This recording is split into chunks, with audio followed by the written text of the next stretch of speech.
이 법학을 공부한 사람들은 대체적으로 알 텐데 그 행정법 교과서에 행정행위의 취소, 무효라고 하는 항목이 되게 중요한 부분을 차지합니다.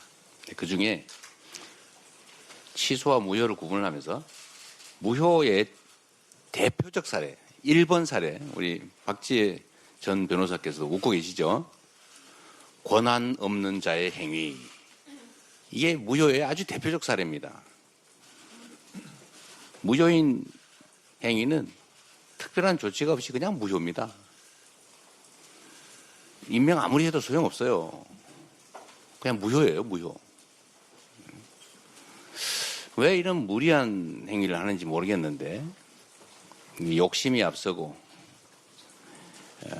의욕이 앞서다 보면 이런 어처구니 없는 실수를 하게 되는 것 같습니다. 우리 한덕수 권한대행은 그런 사적 이익을 위한 꼼수에 몰두하기보다는 저기 보이는 것처럼 우리 국민들의 삶에 관심을 갖기 바랍니다.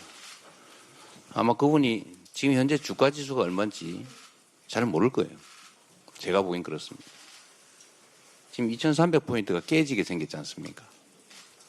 저 숫자가 의미하는 게 어떤 건지 그분은 과연 알까요? 지금 환율이 1480원을 넘어갔습니다. 왜 이런 일이 벌어졌겠어요? 안정되다가 윤석열 전 대통령 탄핵으로 환율이 안정되다 갑자기 치솟지 않습니까? 물론 대외 요건도 있겠지요. 그러나 중요한 것은 이런 국가 혼란상 때문이 아닌가 싶어요. 국민의 공복으로서 책임감이 조금이라도 있었으면 이런 해괴망측한 하나마나한 혼란만 초래하는 이런 일들은 하지 않았을 것 같습니다.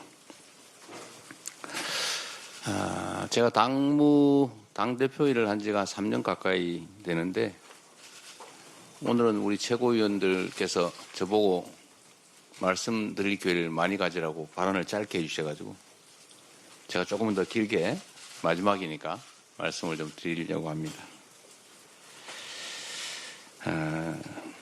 이 공직이라고 하는 게 일을 하자면 끝이 없고 안 하자면 표시도 안 나는 그런 영역의 일들 같습니다.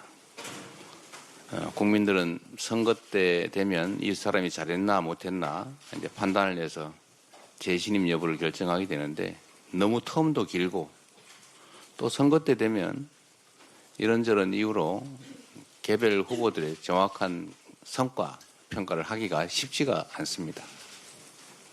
집단 속이 숨기가 쉽죠.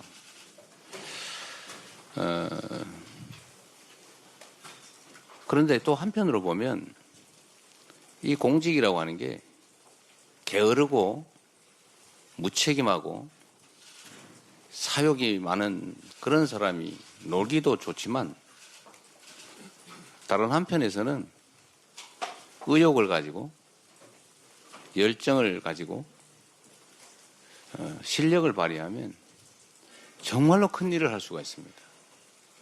큰 성과를 만들 수가 있죠. 엄청난 차이가 날 수 있습니다. 뭐 엄청난 거대한 신화를 만드는 거야 쉽지가 않겠지만 작은 일들을 챙기면 성실하게 많이 챙기면 정말로 큰 일을 해낼 수가 있죠. 공직자들 입장에서는 사소한 민원, 작은 일이라고 생각되는 것도 그 해당 당사자 입장에서는 목숨이 걸린 일인 경우가 엄청나게 많습니다. 500명의 목숨이 걸린 일, 1년에 15,000명 가까이가 스스로 목숨을 끊는 일, 왜 그럴지 원인을 찾아내는 일, 어찌 보면 쪼개놓으면 정말 사소할 수 있죠. 그러나 그 사람들은 자신의 삶을, 생을 버릴 만큼 심각한 일들입니다. 민원이라고 하는 이름으로 우리 각 행정기관, 정치권에 전달되는 그 수없이 많은 민초들의, 우리 국민들의 목소리, 그 민원을 취급하는 공무원 또는 그 일을 맞닥뜨리는 정치권, 소위 정부 영역에서는 뭐 별거 아닌 일들인 경우가 많죠. 우리 전현희 최고위원께서 그 민원을 처리하는 방법을 뭐 제안도 하시고 하시던데, 하여튼 이 정부 입장에서 보면 그 수천만 건, 천수백만 건의 민원이라고 하는 게 정말로 귀찮고 어찌 보면은 뭐 별것도 아닌 사소한 일처럼 느껴지지만 그 당사자는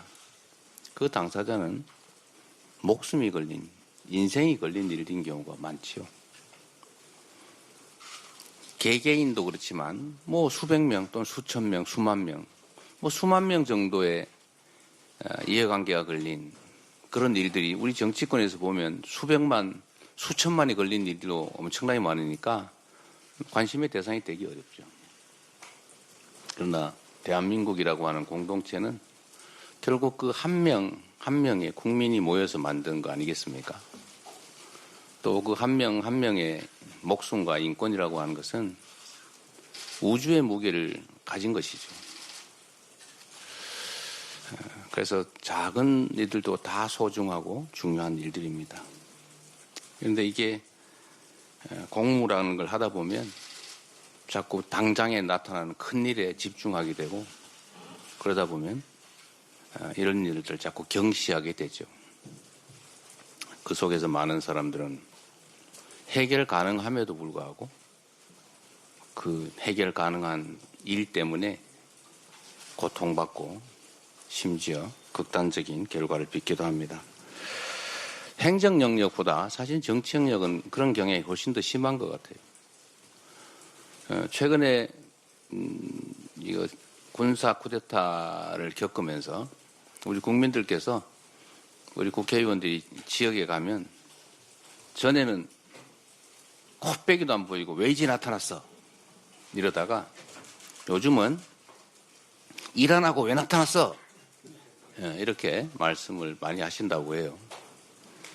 전에는 이 인간이 어디 가서 맨날 놀기만 하면서 어디 동네 인사라도 다녀야지 인사도 안 다니네 이렇게 생각하다가 요즘 보니까 정말로 할 일도 하고 고생도 많이 하고 밥값을 안 해. 더 중요한 일을 해야지 왜 동네 이런 행사에 나타나? 이런 생각을 하게 된 것 같습니다. 국회나 공직자에 대한 국민들의 평가가 많이 바뀌신 것 같아요. 실제로 제가 보기에는 몇 년 사이에 많이 바뀐 것 같습니다.